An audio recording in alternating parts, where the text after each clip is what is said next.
visiting sea captain. Here's some news that'll raise a few questions in the town. You take my word for it. News? What sort of news? A major discovery, Katrina. Really? Made by you? Absolutely by me. Now, let them try their usual trick and claim it's a brainstorm of some lunatic stunt. They'd better watch out this time, huh? Yes, they'd better watch out. Are you going to tell us what it is, Father? Oh, yes. Give me the time. All will be revealed. Peter will be here now. This just goes to show how our human tendency to run around passing judgment when we're as reliable as a lot of blind moles. What do you mean, Doctor? Is it not the general opinion that our town is a healthy place? Yes, everyone knows that. More than that, a quite exceptionally healthy place. A place which deserves to be very warmly recommended to everyone, sick or well. Thomas, darling. And we have recommended it and praised it to the skies. I've written pamphlets and articles in the Messenger. Yes, well, so? These baths, which we've called the town's arteries and the town's central nervous system and God knows what else. The town's beating heart, I once called them in an extravagant moment. Yes, quite. But you know what they really are? Our great, magnificent, acclaimed baths, which cost such a fortune. Do you know what they are? No, what are they? What are they? Those baths are a sink of disease. The baths, Father? Our baths? It's not quite incredible. I'm telling you, those baths are poison. They're a whited sepulchre. They're a tremendous health risk. All that muck up in the valley where the mills are, all that stuff that smells so disgusting. It's infecting the water in the feed pipes to the pump room. And the damn poisonous filth is also leaking out onto the beach. You mean into the sea baths? Exactly. How can you be so sure, Doctor? I've made the most conscientious investigation possible. I've had my suspicions for a long time. Last year there were a number of unusual illnesses among the visitors to the baths. Typhus, gastric conditions. Yes, that's right. And at the time, we thought that the tourists had brought the infections with them. But later on, in the winter, I began to think differently. And then I started to analyze the water the best I could. So that's what you've been busy doing. I've been busy, Katrina. And you can say that again. But I didn't have any of my scientific instruments that I needed. So I sent specimens of both the drinking water and the seawater to the university laboratory to get a precise chemical analysis. And that's what you've just received. This is it. This proves that the decomposing organic matter is present in the water. Vast quantities of bacteria. It would have been a disastrous effect on the health, whether taken internally or externally. What a blessing that you discovered this in time. Absolutely. And now what do you intend to do, Doctor? Put things right, of course. Can that be done? It has to be done. Otherwise the baths are completely unusable. Finished. There's no danger of that. I'm quite clear about the measures that need to be taken. You've kept this all such a secret, Thomas dear. I suppose I should have run around town telling everyone before I knew for certain. No thanks. No, I'm not that stupid. You could have told us. No, not a living soul. But tomorrow, you can run up and tell old Badger. Thomas, really? All right, you can tell your grandfather. That'll give the old boy something to chew over. He thinks I'm soft in the head, and a good many people feel that way too. I'm very well aware. Well, this will show them. All those worthies. This will really show them. Oh, they're going to be such a hoo-ha in this town, Katrine. You can't imagine the entire water supply is going to have to be relayed. The entire water supply? Well, of course it is. The intake is too low down. It needs to be moved up higher on the hill. So you were right all along. Yes. You remember, Petra. I wrote and complained before they started building, but nobody took a blind bit of notice. Well, now I'm going to give them both barrels. That's right. Of course, I've written a report for the board. I had it ready a week ago. I was just waiting for this. Now I'm sending it off right away. Look at this. 5 whole pages, single, spaced, and a covering letter. Get me a newspaper, Katrina. Something to wrap it up in. Good. There we are. Give it to me, you know. But give it to, what the hell's her name? The maid. Give it to her. Tell her to go straight to the mayor. Mrs. Stockman takes the parcel and exits through the dining room. What do you think Uncle Peter's going to say, Father? What can he say? All I do know is that he'll certainly be pleased that such a vital fact has come to light. Might I be allowed to publish a short piece on your discovery in the Messenger? Yes, thank you. Please do. I think it's advisable the public finds out about this sooner rather than later. No doubt about it. She's taken it. God damn it, Doctor, you'll be the most important man in town. Oh, nonsense. Basically, all I've done is my duty. I've been lucky. I've dug up some buried treasure, nothing else. All the same. Hofstad, don't you think the town should lay on a torchlight parade for Dr. Stockman? I'll arrange it. And I'll talk to Ozloskin about it. Oh, my dear friends, let's not do anything silly. I don't want anyone making a fuss. And if the board takes it into their heads to offer me a salary increase, I shan't accept it. I'm telling you, Katrina, I shall not accept it. Quite right, Thomas. Cheers, Father. Cheers, Doctor. I hope this brings you nothing but good fortune. Thank you. Thank you, my dear friends. I couldn't be happier. Oh, it's a blessing to know how deep down you have been a service to your hometown and your fellow citizens. 3 cheers, Katrina. He puts both hands behind her neck and spins her round and round. There's laughter, applause, and cheers for the doctor. In this scene, the mayor arrives to confront Dr. Stockman, his brother, about the condition of the water and grass. There's the bell. That must be him. There's a knock at the door. Come in. The mayor comes in from the hall. Good morning. Nice to see you, Peter. Good morning, how are you? So, thank you. Yesterday, after office hours, I received a report from you dealing with the condition of the water at the baths. Yes. Did you read it? I did. And what is your reaction? Come along, Petra. She and Petra go into the room, stage left. Was it necessary to carry out all these investigations behind my back? Well, until I was absolutely certain. And now you all. You must know that. Do you intend to submit this document to the Board of the Baths as some kind of official statement? Of course I do. Something has to be done right away. As usual, you've expressed yourself very forcibly in your report. Among other things, you say that what we're offering our visitors to the baths is irreversible poisoning. Well, Peter, how else would you describe it?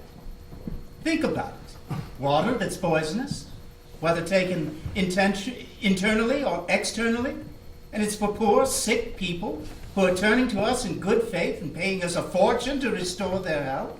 And your conclusion is that we have to build a sewer to drain off this alleged filth from the valley, and that the water system will have to be relayed. Yes.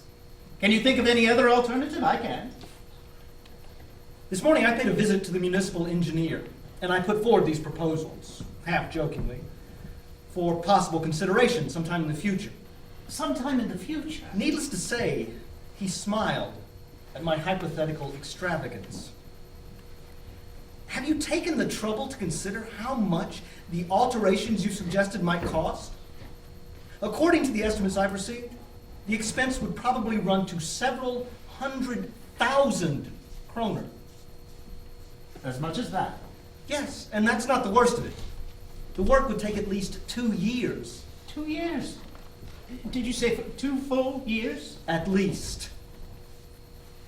And what do we do in the baths in the meantime? Close them? Yes, we'd be forced to. Or perhaps you think people would come here once the rumor got around that the water carries a health risk. Yes, but Peter, it does. And you choose this moment, the precise moment the baths are starting to succeed. A couple of other towns in the area also have the potential to turn themselves into spas. You think they won't immediately go into action to attract a stream of tourists? Of course they will. It's inevitable. So that's the position. We would probably have to close down this whole expensive enterprise, and you would have ruined your hometown. Ruined me? Those baths were the only chance this town had of any sort of worthwhile future. I'm sure you understand that as well as I do. Then what do you think we should do? Your report has failed to convince me that the condition of the water at the baths is as critical as you claim it is. It's more likely to be worse, or at any rate, it will be in the summer when the weather gets warmer. As I've said before, I think you have a penchant for gross exaggeration. A competent doctor should know how to take precautions and be able to suppress harmful consequences or correct them if they become unavoidably conspicuous. So, what do you say? The water being supplied to the baths is now an established fact. and obviously has to be accepted as such. But no doubt in the fullness of time, the board will not be unwilling to take into consideration the extent to which it might absorb reasonable financial sacrifices and carry out certain improvements. Do you think I'd ever agree to such a swindle? A swindle. Yes, that's what it would be, a swindle, a fraud, a lie, a genuine crime against the public, against the entire community. As I said before, I'm not convinced there's any actual immediate danger. Oh, yes, you are. How could you not be? My paper it's absolutely true and accurate. I know that, and so do you. Peter, you know it as well as I do. You just don't want to admit it. You're the one who insisted on sitting the baths and the water supply where they are now, and it's that damn blunder that you don't want to acknowledge. Do you think that I can't see right through you? Suppose you're right. Perhaps I do keep a somewhat anxious watch over my reputation, but it's for the benefit of the town. Without moral authority, I can't govern or point things in the direction I consider most conducive to the general good. For that reason, and for several others, it's essential to me that your report is not delivered to the board of directors. For everybody's sake, it has to be suppressed. Later on, I'll bring the subject up for discussion, and we'll do what we can, discreetly. But nothing, not a single word about this disastrous business must be made public. My dear Peter, there's nothing can be done about it now. It has to be stopped, and it will be. I'm telling you, it's not going to work. Too many people know about it already. Know about it? Who? Not those people from the People's Messenger. Surely you weren't Yes, so... yes, them as well. The independent liberal press will make sure you all do your duty. You are an extremely reckless man, Thomas. Have you not considered what consequences this might have for you personally? Consequences. Consequences for me. Yes, you and your family. What the hell do you mean? You're my brother. I think I've done my duty by you all my life. I've always tried to be helpful. Yes, you have, and I'm grateful to you. No need to be. To a certain extent, I've done what I had to for selfish reasons. It was always in the hope that I could help to improve your financial situation. I could somehow get you to show some restraint. What? So it was just for selfish reasons? To some extent. It's an embarrassing thing for a civil servant when his nearest relatives make a habit of compromising themselves. Is that what you think I do? Yes. I'm afraid you do it without even realizing it. You have an unruly, pugnacious, rebellious mind. You have an unfortunate urge to rush into print on any given subject, appropriate or inappropriate. The minute you get some notion, you immediately write an article or a whole pamphlet about it. But isn't it a citizen's duty, whenever he has a new idea, to share it with the general public? The general public doesn't want new ideas. The general public is happiest with the good old familiar ideas it's used to. Well, that's what I call plain speaking. Yes, for once, I am speaking plainly to you. Up until now, I've been trying to avoid it. I know how touchy you are. But now, I must tell you the truth, Thomas. You've no idea how much damage you do to yourself by being so rash. You complain about the authorities, even about the governor. Yes, you do. You're always on the offensive, insisting you've been insulted or persecuted. What else do you expect if you're going to be such a troublemaker? So, now I'm in trouble. Yes, Thomas, you're a very difficult man to deal with. I've had first-hand experience of that. You don't have the slightest consideration. You seem to have completely forgotten it's me you have to thank for being appointed medical officer at the baths. I was entitled to that, more than anyone else. I was the first in this town to see it become a flourishing spa. And at the time, I was the only one who saw it. I was out on my own, fighting for the idea all those years, writing article after And article. no one's denying it. But in those days, the time wasn't right, which you weren't in a position to judge, stuck up there in your out-of-the-way corner. As soon as the right moment arrived, I and the others took the matter in hand. And proceeded to make a complete mess of my magnificent plan. Oh, yes, a really good illustration of how intelligent you all are. In my opinion, it's more of an illustration of your constant urge to find a target for your pugnacity. You want to attack your superiors. You're addicted to it. You can't stand anyone who has authority over you. And I'm telling you, Thomas, I'm intending to put a demand to you now, which will not be negotiable. What sort of demand? As you've been garrulous enough to discuss this sensitive issue with outsiders, even though it should have remained an official secret, it's obviously going to be impossible to hush the matter up. All sorts of rumors will spread all over the place, and the ill-disposed among us will feed the rumors and embroider them.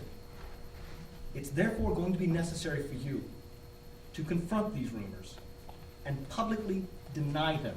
Me? How can I don't understand what you're saying. What we're expecting is for you to undertake some further investigations, which will prove that things are not nearly as dangerous or as critical as you imagined at first glance. So that's what you're expecting. We're also expecting for you to express publicly your genuine confidence in the board and its ability to be thorough and conscientious and take the necessary steps to root out any possible irregularities. But you'll never be able to do that if you just try to be cunning, cobble things together. I'm telling you, Peter, this is my deepest and most sincere opinion. As an employee, you have no right to hold an independent opinion. No right! I'm saying, as an employee, as a private individual, good heavens, that's something quite different. But as a minor official of the baths, you have no right to express any kind of an opinion which might bring you into conflict with your superiors. This is too much! As a doctor, as a scientist, I have no right... The issue we're discussing here is not a purely scientific matter. It's a combination of things. There are technical and economic considerations. The hell does it matter what label you stick on it? I want to be free to express myself on any issue whatsoever, anything in the world. Fine. But not about the baths.